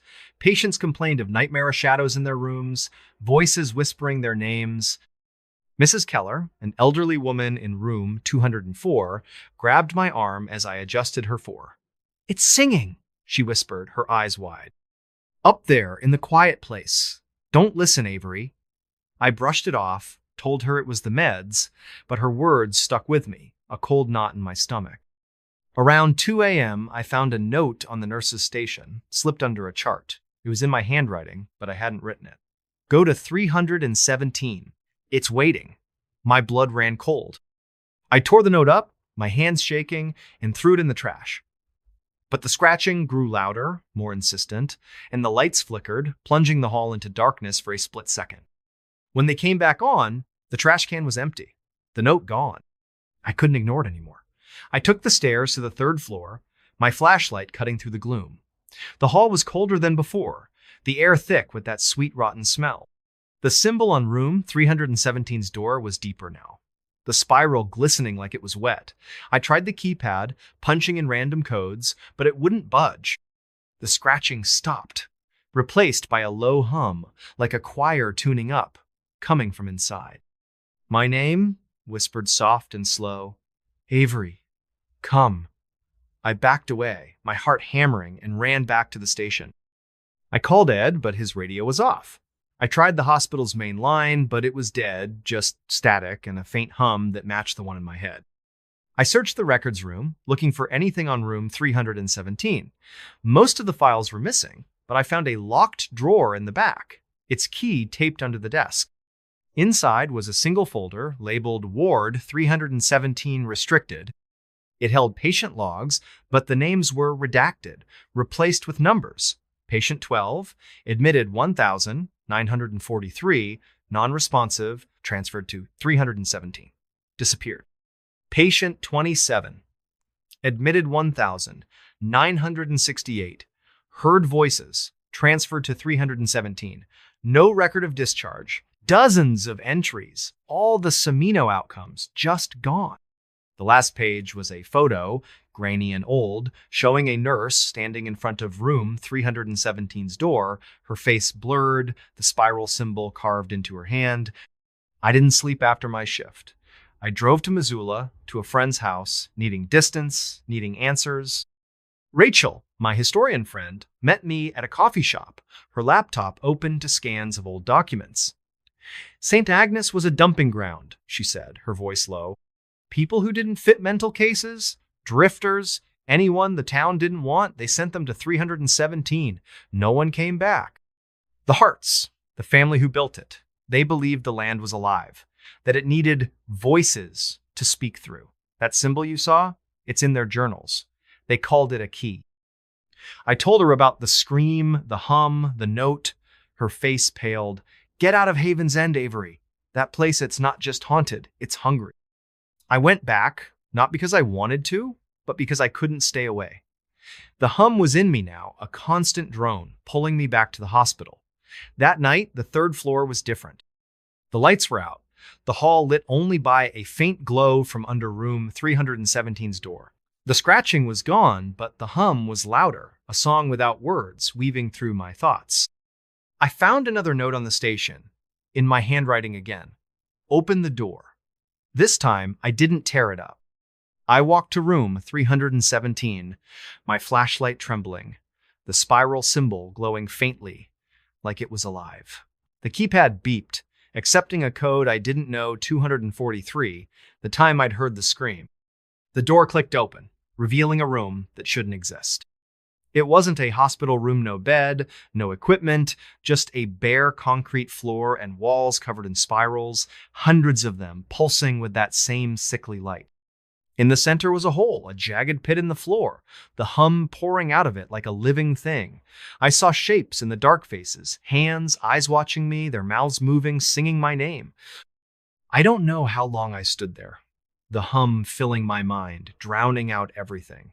I saw myself in the pit, my face among the others, my voice joining the song. A hand touched my shoulder, cold and heavy, and a voice whispered, "You're home." It wasn't human, not anymore, but it knew me, knew everything about me. I screamed, or thought I did, and ran, the door slamming shut behind me. I left Haven's End that morning, my car packed with what little I owned. I'm in Minneapolis now, crashing on Rachel's couch, but the hum follows me. It's quieter, but it's there. In my dreams, in the silence between heartbeats, I find spirals everywhere on my apartment door, in the margins of my notebooks, etched into my skin when I wake up. Last night, I found a chart in my bag, one I didn't write. Patient 84, Avery Cole, admitted to 317, singing, "I don't know what lives in St. Agnes, or what it wants, but it's not done with me." If you're ever in Haven's End, if you hear a scream at 2:43 a.m., don't go to the third floor. Don't open the door. Because once the silent word calls you, it never lets you go. The door at the end of the hall. The knocking woke me at 3:13 a.m. 3 sharp raps, deliberate and slow, coming from the door at the end of the hall in my new apartment in Black Hollow, Vermont. I'm Riley Kane, a graphic designer who'd fled Boston after a burnout left me hollowed out, chasing cheap rent and solitude in a town so small it barely registered on a map. The apartment was a Stila second-floor flat in a sagging Victorian house, its paint peeling like old skin, its windows rattling in the October wind. The landlord, a wiry man named Mr. Harrow, had handed me the keys with a warning, "Don't bother with the door at the end of the hall. It's locked." Always has been. I'd nodded, too tired to care, but that night, the knocking changed everything. The sound wasn't loud, but it was wrong precise, too measured, like someone was testing the door's strength. I lay in bed, my heart thudding, staring at the ceiling where shadows danced in the moonlight. The apartment was quiet otherwise, the kind of quiet that feels alive, pressing against your eardrums. I waited, breath held, for another knock. Nothing. Just the faint creak of the old house settling, or so I told myself. But sleep wouldn't come. The air felt thick, heavy with the smell of dust and something sharper, like wet iron. I got up, my bare feet cold on the hardwood, and crept to the hallway. The hall was narrow, its wallpaper faded to a sickly yellow, curling at the edges. At the far end, maybe 20 feet away, was the door Mr. Harrow had mentioned plain wood, no knob, just a rusted keyhole and a faint crack running down its center. I'd barely noticed it when I moved in, assuming it led to storage or a sealed-off room. Now, it seemed to loom, the shadows around it deeper, almost liquid. I stood there, my phone's flashlight casting a weak beam, and listened. No knocking, no sound, just the hum of my own pulse. But as I turned away, I saw a faint scratch on the doorframe, thin and jagged, like a claw mark. I didn't sleep after that. The next morning, I called Mr. Harrow, my voice shaky as I asked about the door. "Told you, don't bother with it," he snapped, his tone clipped. "Old house, old quirks. Leave it be." He hung up before I could press him. I tried to focus on work, setting up my laptop in the cramped living room, but my eyes kept drifting to the hall. The scratch was still there, deeper than I'd thought, and beside it was another, fresher, like it had been carved while I was on the phone. Black Hollow was a ghost of a town, a cluster of clapboard houses and a general store that doubled as a post office, nestled in a valley where the trees grew too dense and the fog never quite lifted. I went to the store that afternoon, hoping to dig up some local gossip. The clerk, an older woman named Esther, with eyes like chipped flint, gave me a tight smile when I mentioned the apartment. "Harrow's place, huh? You hear anything odd?" she asked, her hands pausing over the register. "Just the house settling," I lied, but her smile faltered. "Mind the door at the end," she said, her voice low. "Folks who live there, they don't stay long." She wouldn't say more, just handed me my change and turned away. Back at the apartment, I couldn't focus. The air felt heavier, the iron smell stronger, seeping from the hall. I searched online for anything about the house, but Black Hollow was a black Heleno records, no history, just a few mentions of a fire in the 1920s that gutted half the town. The house, though, was older, built in 1890 by a family called the Wickers. They'd vanished by 1900, no trace, no explanation.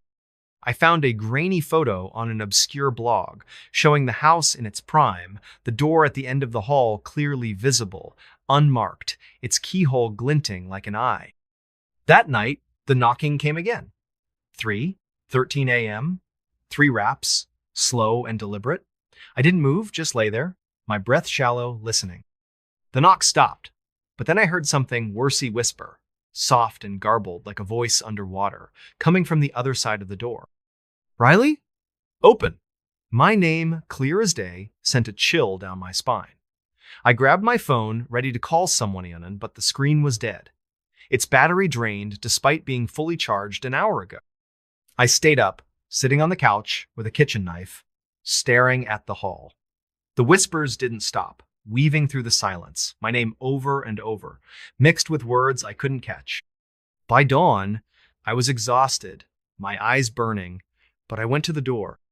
The scratches were deeper, forming a pattern Nawa spiral with jagged edges, like the one I'd seen in the old photo, carved into the house's foundation. I touched it, and the wood was warm, almost pulsing, like it was alive. I went back to the general store, desperate for answers. Esther was there, but her demeanor had changed colder, her eyes avoiding mine. You heard it, didn't you? She said, not a question. The door calls, folks. Always has. Wickers built it, said it was a way to speak to the valley. Most who hear it leave, some don't. What's behind it? I asked, my voice barely a whisper. She shook her head. Don't know. Don't want to. Last tenant, girl named Clara, she tried to find out. Found her car down by the river, empty. Door was scratched to hell after that. I left, my mind racing. Back at the apartment, I tried to work, but the whispers were louder now, even in daylight, seeping through the walls. I found more scratches in the windows, the floor, even the back of my laptop, all forming that same spiral. I called a friend, Sam, a journalist in Burlington, and sent him photos of the door, the scratches, the house. He called back an hour later, his voice tense. Riley, those symbols, they're old, tied to stories about the valley. The Wickers thought it was a gate, not to a room, but to something else. Get out of there. I wanted to, but the whispers were in my head now, a constant hum pulling me toward the door. That night, the knocking was louder. 5 raps this time, and the whispers were clearer. A chorus of voices, some soft, some angry, all saying my name. I found a crowbar in the basement and pried at the door, desperate to know to make it stop. The wood splintered, revealing not a room but a staircase descending into darkness. The air was cold, thick with the smell of iron and something sweeter, like decay. The whispers surged, a song without words, urging me down. I don't know why I went. My flashlight barely cut through the gloom, the stairs slick with moisture. The walls were stone, rough-hewn, carved with spirals that glowed faintly, pulsing in time with the whispers. The staircase ended in a chamber, vast and echoing, its ceiling lost in shadow. In the center was a door, identical to the one upstairs, but larger, its surface black and smooth, like polished obsidian. The whispers came from it, a cacophony of voices, my name woven into their song. I saw shapes in the dark figures, not human, their forms shifting, their eyes glinting like the keyhole upstairs. They didn't move, just watched, their presence heavy, like a hand on my chest. I reached for the door, my hand trembling, and felt it warm, alive, the spirals moving under my fingers. The voices grew louder, and I saw faces in the door's surface, not reflections, but people, their mouths open, their eyes empty, singing. I saw Clara, the tenant Esther mentioned, her face pale, her lips moving. And then I saw myself, my face in the door, my voice joining the chorus. I screamed, or tried to, but the sound was swallowed, the air too thick to breathe. I ran, the stairs endless, the whispers chasing me. I don't know how I made it back to the apartment, but the door at the end of the hall was whole again, unblemished, the scratches gone. I packed my bag, grabbed my keys, and drove until the tank was nearly empty. I'm in a motel now, far from Black Hollow, but the whispers follow, faint but persistent, like a song I can't unhear. I find spirals everywhere, on my car, my clothes, my skin, etched so lightly I barely notice until they bleed. Last night, I found a key in my pocket, rusted and heavy, with no lock to fit. The door at the end of the hall is still there, in my dreams, its surface black and alive, calling me back. I don't know what it is, or what it wants, but it knows my name. If you're ever in Black Hollow, if you hear knocking at 3:13 a.m., don't open the door, don't go down the stairs. Because once you see what's waiting, it never lets you go. The Hollow at Duskwood. The wind carried a whisper that wasn't the wind. It came at dusk, a low, sibilant sound that slithered through the trees of Duskwood, a forgotten corner of rural Arkansas where the pines grew twisted and the ground seemed to swallow light. I'm Harper Wells, a folklorist chasing stories of lost places, and I'd come to Duskwood chasing a remora, single, yellowed note I'd found tucked inside an old book at a flea market in Little Rock. The note was scrawled in faded ink. Stay out of the hollow. It listens. No signature, no date, just those words, and a crude map pointing to a clearing deep in Duskwood's forest. That whisper, the one that wasn't the wind, hit me the first night I camped there, and it changed everything. Duskwood wasn't a town, not really just a scattering of trailers and a gas station with a flickering sign, nestled in a valley where the air always smelled of damp earth and something sour, like rotting fruit. The locals called the forest the Hollow, a name that carried weight, like a warning you didn't question. I'd driven in with my beat-up camper van, my notebook filled with half-baked theories about old settler tales, expecting to find nothing but trees and maybe a ghost story or two. The map led me to a dirt path off Route 62, barely wide enough for my van, the pines closing in like a tunnel. I parked at the edge of a clearing, the ground soft and spongy, the air heavy with that sour smell. My tent was up by sunset, the sky bruised purple, the forest unnaturally quiet, no birds, no crickets, just the faint rustle of leaves. That's when I heard it, the whisper. It wasn't words, not at first, just a low hum, like a crowd murmuring just out of earshot. I froze, my flashlight trembling in my hand, its beams slicing through the gathering fog. The sound came from the center of the clearing where a single tree stood, its trunk blackened and gnarled, like it had been burned but somehow still lived. The whisper seemed to pulse from it, curling around me, brushing against my skin like cold fingers. I told myself it was the wind, the trees, anything but what it felt like a voice, calling me closer. I didn't go. I crawled into my tent, zipped it shut, and lay there, heart pounding, listening as the whisper grew louder, forming my name, Harper, come. Sleep didn't come. The whisper faded at dawn, but the forest felt different, the shadows deeper, the air thicker. I checked the clearing in daylight, my boots sinking into the soft earth. The tree was taller than I'd thought, its branches twisted into shapes that looked almost deliberate, like hands reaching down. At its base was a ring of stones, weathered and moss-covered, arranged in a perfect circle. Inside the circle, the ground was bare, not a blade of grass, just dirt that looked too dark, too wet. I took photos, my hands shaky, and noticed a faint carving on the tria spiral with jagged edges, like a wound. It wasn't there last night. I was sure of it. I drove to the gas station, needing coffee and answers. The clerk, an old man named Amos with eyes like clouded glass, watched me warily as I paid. "You're camping in the hollow?" he asked, his voice gravelly. "Heard anything yet?" "Just the wind," I lied, my skin prickling. He leaned closer, his breath sour with tobacco. "Ain't the wind. Hollow's got a voice. You hear it. You're marked. Don't go back tonight." He turned away, muttering about fools and their stories, but his hands were shaking as he rang me up. Back at the campsite, I couldn't focus. The whisper was gone, but the clearing felt wrong, like the air was watching me. I searched my van for the note, hoping for clues, but found something else, a second note, tucked under my notebook, in my own handwriting, "Go to the tree." I hadn't written it. I'd have remembered.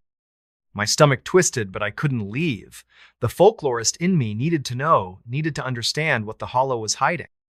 I spent the day digging through my research, old books and scanned documents I'd brought along. Duskwood's history was sparse, but there were whispers of a settlement in the 1800s, a group of families who'd built homes in the hollow and vanished by 1850. The locals blamed disease, but the stories were stranger people hearing voices, walking into the forest, and never coming back. The tree in the clearing was mentioned once, in a journal fragment from a preacher named Elias Ward. The hollow speaks through the tree, it chooses its voices, and they sing forever. The spiral symbol was there too, sketched in the margin, labeled the mark of the listener. That night, the whisper came again, sharper, more insistent, at exactly 3:13 a.m. I woke with a start, my tent zipper undone, the flap flapping in a breeze that wasn't there. The whisper was louder, a chorus now, voices overlapping, some soft, some angry, all calling my name. I grabbed my flashlight and stepped outside, the air cold and heavy, smelling of rot and iron. The tree was glowing faintly, its spiral carving pulsing like a heartbeat. I approached, my boots sinking deeper, the ground almost sucking at my feet. The stones around the tree were different now, rearranged, their surfaces scratched with more spirals, some fresh, some old and weathered. I heard footsteps behind me, soft but deliberate. I spun, the flashlight beam sweeping the clearing. Nothing. just fog and shadows. But the whispers grew louder, and now I could make out words: Harper, join, see. My head throbbed, my vision blurring, like the sound was inside me, tugging at my thoughts. I saw shapes in the fog figures, tall and thin, their faces hidden, moving just out of sight. I ran back to the tent, zipping it shut, but the whispers followed, seeping through the nylon, filling my skull. By morning, I was a wreck, my eyes burning, my hands shaking. I drove to the gas station again, desperate for someone to talk to. Amos was there, but he wouldn't look at me. "You went back," he said, his voice flat. "Saw the tree, didn't you? It's got you now." "What's got me?" I demanded, my voice cracking. He shook his head. "The hollow. It picks people, makes them listen. You'll see." He wouldn't say more, just handed me my coffee and turned away.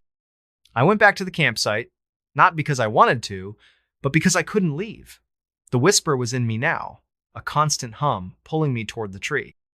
I found more notes in my van, all in my handwriting. Look closer. Touch the mark. Sing.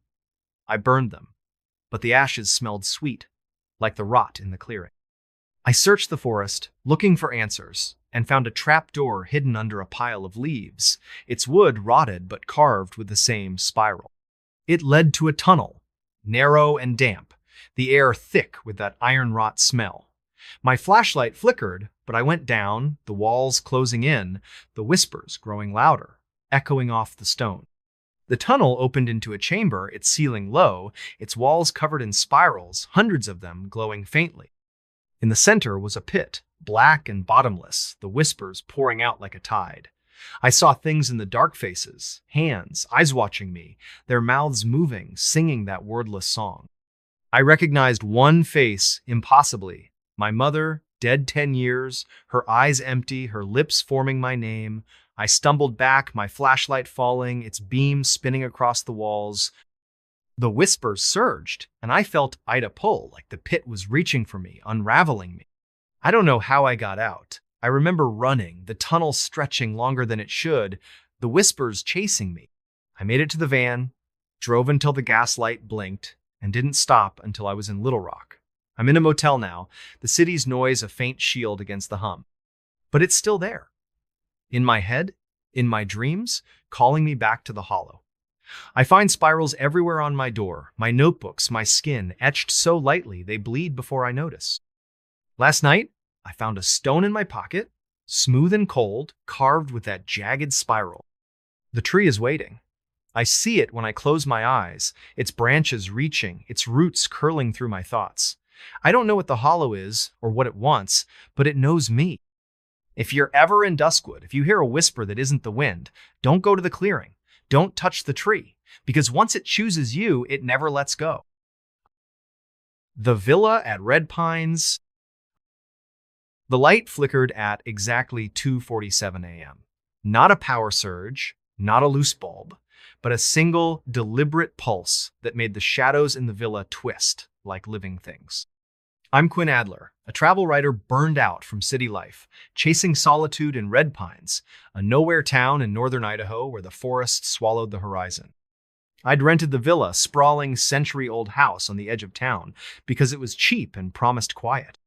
The listing called it historic charm, but didn't mention the light in the upstairs window, the one that flickered every night, or the Polaroid I found under the floorboards my first day there, showing a man standing in that same window, his face blurred with the words "Don't look back" scrawled on the back in red ink. That flicker, that photo A, was the hook that pulled me into something I still can't explain. Red Pines was barely a town. A gas station, a diner with cracked vinyl booths, and a handful of houses clinging to the edge of a forest so dense it seemed to breathe. The villa stood alone, a mile from the nearest neighbor, its stone walls weathered to a dull gray, its windows dark except for that one upstairs, always glowing faintly, even when the power was off. The air around it smelled of pine and something metallic, like blood left to dry. I'd arrived on a chilly October afternoon, the sky heavy with clouds, the wind carrying a faint hum, like a radio tuned to static. The realtor, a nervous woman named Lila, handed me the keys and muttered, "Don't mess with the upstairs. It's particular." I thought she meant the plumbing. Inside, the villa was a time capsule creaking hardwood floors, faded wallpaper with floral patterns curling at the edges, and furniture that smelled of dust and old secrets. The staircase to the second floor was steep, its banister worn smooth, leading to a locked door at the end of the hall. The key didn't work, and Lila's number went straight to voicemail when I tried to call. I set up in the downstairs bedroom, figuring I'd deal with it later. That night, I woke to the flicker too. 47 a.m., the light in the upstairs window pulsing once, then going dark. I checked the breaker, thinking it was a fault, but everything was fine. That's when I found the Polaroid, slipped under a loose floorboard in the living room, the man's blurred face staring out, his hand pressed against the glass. I didn't sleep after that. The house felt alive, the silence too heavy, broken only by the occasional creak of the walls, like footsteps pacing above me. My skin prickled, my mind replaying the Polaroid's warning, "Don't look back." I tried to work, typing up notes for my next article, but my eyes kept drifting to the staircase, to the locked door I hadn't seen yet. The metallic smell was stronger now, seeping from the walls, mixing with the musty scent of old wood. I told myself it was just the house, just my imagination, but the flicker came again the next night. 2:47 m. And this time, I heard something a whisper, faint and garbled, like a voice trapped in static, coming from upstairs. "Quinn, see?" I went to the diner the next morning, needing coffee and answers. The waitress, an older woman named Dot, with eyes that didn't blink enough, poured me a cup and leaned in when I mentioned the villa. "You're staying at the old Hartwell place?" she said, her voice low. "Heard anything yet?" "Just the wind," I lied, my hands tightening around the mug. She didn't buy it. That house don't like guests. Last folks who stayed there, a couple from Boise, left after a week. Said the lights kept talking. She wouldn't say more, just shuffled off, muttering about bad ground. I asked around, but the locals were cagey. Their answers, vague stories of the Hartwell family, who'd built the villa in the 1890s and vanished by 1910, of lights that flickered without power, of whispers no one could trace. One man, an old-timer named Cal, grabbed my arm as I left. "Don't look behind you," he said, his breath sour with whiskey. "Not when the light goes on." Back at the villa, I couldn't focus. The whisper was louder now, even in daylight, weaving through the hum of the forest outside. I searched the house, looking for clues, and found a trapdoor in the pantry, its hinges rusted, its wood carved with a spiral symbol jagged, like a scar. I pried it open, the air below cold and damp, smelling of iron and decay. My flashlight revealed a narrow staircase, descending into darkness. I didn't go down. Not then. But I couldn't shake the feeling that something was waiting, listening. That night, the flicker came again, 2:47 a.m., but this time the whisper was clearer, my name sharp and insistent. "Quinn, come." I climbed the stairs, my heart pounding, the key suddenly working in the locked door. The upstairs hall was long, its wallpaper peeling, the air thick with that metallic smell. At the end was a room, its door ajar, the flickering light spilling out. Inside was a single window, the one I'd seen from below, its glass smeared with something dark, like blood wiped away. On the floor was another Polaroid, showing me standing in that room, my face blank, my eyes too dark. I hadn't taken it, I hadn't been here before. I ran downstairs, locked the door, and shoved the chair against it. The whisper followed, louder now, a chorus of voices, some soft, some angry, all calling my name. I called Lila, but her voicemail was different now, just static, and a faint whisper, my name over and over. I tried to leave, but my car wouldn't start, the engine dead, the dashboard flickering like the light upstairs. The house creaked, the shadows moving, and I found more Polaroids under the couch, in my bag, on the kitchen counterall, showing me in that room, my face wrong, my hands pressed against the window. I went back to the trapdoor, needing answers. The staircase led to a basement, its walls stone, slick with moisture, carved with more spirals, glowing faintly. The air was heavy, the iron decay smell overwhelming. At the far end was a door, black and smooth, like the one upstairs but larger, its surface pulsing with that same sickly light. The whisper came from it. A song now, wordless but alive, pulling me closer. I saw shapes in the dark figures. Not human. Their forms shifting, their eyes glinting like the Polaroid's flash. They didn't move, just watched, their presence heavy, like a hand on my throat. I touched the door, and it was warm, alive, the spirals moving under my fingers. The voices surged, and I saw faces in the door's surface, not reflections, but people, their mouths open, singing. I saw the man from the first Polaroid, his face clear now, his eyes empty. And then I saw myself, my face in the door, my voice joining the song. I screamed, or tried to, but the sound was swallowed, the air too thick to breathe. I don't know how I got out. I remember running, the stairs endless, the whispers chasing me. I made it to the van, drove until the gaslight blinked, and didn't stop until I was in Spokane. I'm in a motel now, the city's noise, a faint shield against the hum. But it's still there, in my head, in my dreams, calling me back to the villa. I find spirals everywhere on my door, my notebooks, my skin, etched so lightly they bleed before I notice. Last night, I found a Polaroid in my wallet, showing me in that upstairs room, my face blank, the words, "Don't look back," written in my own handwriting. The villa is waiting. I see it when I close my eyes, its light flickering, its door open, calling me home. I don't know what lives in Red Pines or what it wants, but it knows me. If you're ever in northern Idaho, if you see a villa with a light that flickers at 2:47 a.m., don't stay, don't look at the window. Because once you do, the house never lets you go. The shadow on the sill. The shadow moved at 4:12 a.m. Not a flicker of moonlight or a passing car's headlights, but a deliberate, fluid motion across the windowsill of my rented cabin in Hollow Creek, Kentucky. I'm Mara Tate, a private investigator who'd retreated to this speck of a town to escape a case that went bad real bad in Louisville. I needed quiet, a place to lick my wounds, but Hollow Creek wasn't quiet, not really. The cabin, a weathered box of logs perched on a hill overlooking a dense forest, came with a warning from the owner, a grizzled man named Amos. Don't open the window by the bed. Not ever. I thought he was joking, or maybe just superstitious, until I saw that shadow and found the note slipped under my door the next morning. It saw you. Don't look again. The handwriting wasn't mine, and it wasn't Amos's. Hollow Creek was barely a Tona gas station, a bar with a flickering neon sign and a scattering of homes swallowed by the pines. The air was heavy with the scent of damp moss and something acrid, like burned metal, that clung to the back of my throat. I'd arrived in late October, the sky a bruised gray, the forest so thick it seemed to pulse with its own rhythm. The cabin was cheap, isolated, perfect for disappearing. It had one bedroom, a sagging couch, and a kitchen that smelled of mildew and old grease. The window by the bed, the one Amos warned about, was small, its glass warped, distorting the trees outside into twisted shapes. I'd covered it with a curtain, but that first night I woke to the shadow-long, thin, moving like ink spilling across the sill, pausing as if it knew I was watching. I didn't sleep after that.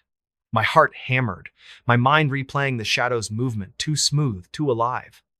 The cabin was silent, but the silence felt wrong, like it was waiting. I checked the door, the locks, the windows, everything was secure, but the air was thick, heavy with that burned metal smell. I told myself it was a trick of the light, a branch swaying in the wind, but the note under the door changed everything.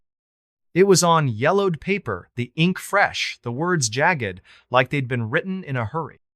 I called Amos, my hands shaking, but his phone went to voicemail, his message a curt, "Leave a message, I'm out."